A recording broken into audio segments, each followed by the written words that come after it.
SIR படிவத்தை ரத்து செய்ய கோரி கொங்கு வியாபாரிகள் நல சங்க தலைவர் காட்டன் பி சக்திவேல் கோரிக்கை. கொங்கு வியாபாரிகள் நல சங்கத்தின் சார்பாக எஸ்ஐஆர் என்ற இந்த பதிவு செய்து கொடுக்க வேண்டும் என்ற மத்திய அரசுடைய தேர்தல் ஆணையத்தினுடைய ஒரு அறிவிப்பையை கொடுத்து மக்களை ஏமாற்றும் இந்த செயலை எங்களுடைய சங்கம் வன்மையாக கண்டிக்கிறது. ஏனென்றால் 100% படித்த மக்கள் இல்லை. அந்த ஃபார்ம் எப்படி ஃபுல் பண்ணி சொல்ல வேண்டும், தெரிய வேண்டும், அதை எப்படி செய்ய வேண்டும் என்பது கூட யாருக்குமே தெரியாது. ஏனென்றால் உதாரணமாக என்னுடைய சங்கத்தில் கிட்டத்தட்ட ஒரு 13,000 உறுப்பினர்களை நான் வச்சிருக்கேன்.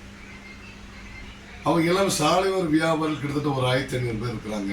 சிறு குறு வியாபாரிகள் இருக்கிறாங்க. அவங்களுக்கு படிப்பறிவுங்கிறது கூட அவர் கையெழுத்து போடுறது கூட தெரியாது. அந்த எழுத்தே மிக மோசமாக இருக்கும். அப்படி இருக்கும்போது தேர்தல் ஆணையம், மத்திய அரசு இந்த திட்டத்தை கொண்டு வரும்போது அதற்கு அவர்கள் முதல்ல பார்த்தீங்கன்னா ஒரு டேபிளை போட்டு ஒரு ஸ்கூலில் எல்லாரையும் வர சொல்லி உட்காந்து அவங்களே ஒரு ஸ்டாஃபை உருவாக்கி ஃபுல்லப் பண்ணி கொடுத்தா பரவாயில்ல. சரி, அவங்க ஃபார்மை கொடுக்குறாங்க, ஃபுல்லப் பண்ணி தரோம், நம்ம ஓட்டு கன்ஃபார்மா அப்படின்னா அது இல்லை. எஸ்ஏஆர் ஃபார்ம் 2 ஃபார்ம் கொடுக்குறாங்க. அந்த 2 ஃபார்மில் ஒரு ஃபார்மில் நம்மளுடைய சுய விவரம் நம்ம கொடுத்துருவோம். எனக்கு இப்போ 53 வயசு ஆகுது. 53 வயசில் என்னுடைய அப்பா அம்மா எப்போ ஓட்டு போட்டாருன்னு எனக்கு தெரியும். இப்போ அப்பா எங்கே பிறந்தாருன்னு தெரியும். ஆனால் அவர் இறந்திருந்தா அவர் எப்போ இறந்தாரு, எப்போ ஓட்டு போட்டாங்கன்னு எனக்கு தெரியாது. அப்போ நான் எப்படி, அவங்க என்ன சொல்கிறாங்க, நீங்கள் போய் இ-சேவை மையத்தில், இ-சேவை மையத்தில் அது ரெக்கார்டு எங்கே இருக்கும்? இல்லை. அப்போ அவங்களுக்கு ஓட்டு உரிமை மறுக்கப்படுகிறது. அதுபோக இந்த படிவம் கொடுத்ததுக்கு அப்புறமா அம்மா எங்கே பிறந்தாங்க, 89க்கு அப்புறம் முன்னாடி இருக்கிறவங்க எங்களுக்கு சர்டிஃபிகேட் கொடுங்கன்னு கேட்குறாங்க. இப்போ எந்த சர்டிஃபிகேட்டை எங்கே போய் வாங்கி எங்கள் அம்மாவுடைய சர்டிஃபிகேட் நான் எங்கே கொடுக்கணும்? என்னுடைய தாயார், எனக்கு 55 வயசுங்க, என்னுடைய தாயார் என் சர்டிஃபிகேட்டு எங்கே இருக்கு? நான் எங்கே போய் தேடுறது? இப்போ என் தாயாருக்கும் எனக்கு தொடர்பு இல்லை. அப்போ அந்த சர்டிஃபிகேட் இல்லைன்னா நான் ஓட்டு போட முடியாதா? ஏன் எனக்கு தேர்தல் ஆணையம் இதுவரை கிட்டத்தட்ட நான் 3 எலெக்ஷனில் 4 எலெக்ஷனில் ஓட்டு போட்டிருக்கேன். எனக்கு அந்த ஐடி கார்டு கொடுத்துருக்காங்க. அப்போ அது செல்லாதா? இவ்வளவுக்கு ஏங்க ஒன்றுமே வேண்டாம்.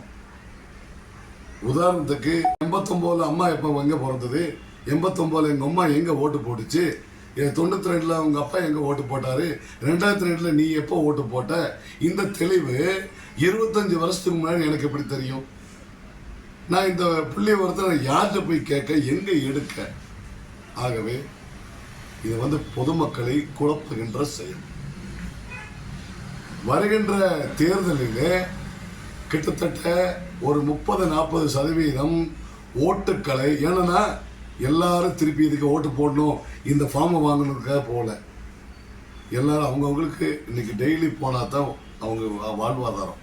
அப்போ இதை தூக்கி போட்டுட்டு அவங்க போயிடுறாங்க. அப்போ அவங்க ஓட்டு உரிமை மறுக்கப்படுகிறது. ஓட்டு அவங்களுக்கு இல்லை. அப்போ அடுத்து அவங்க ஓட்டு இல்லாத போது அவங்க ஓட்டு போட விட்டுறாங்க.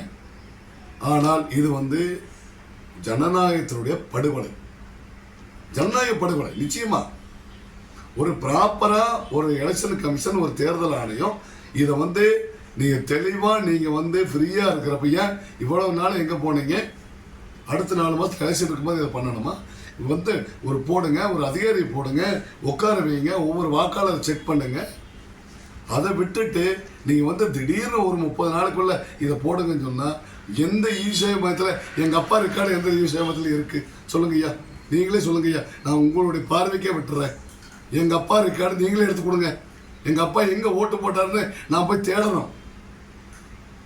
நிச்சயமாக இதை பார்க்கின்ற தேர்தல் ஆணையம் இதை ரத்து செய்து உண்மையான விசாரணைக்கு உண்மையான எஸ்ஐஆரை பதிவு செய்ய வேண்டுமாய் எங்கள் கொங்கு வியாபாரிகள் நல சங்கத்தின் சார்பாக கேட்டுக்கொள்கிறோம். நன்றி, வணக்கம்.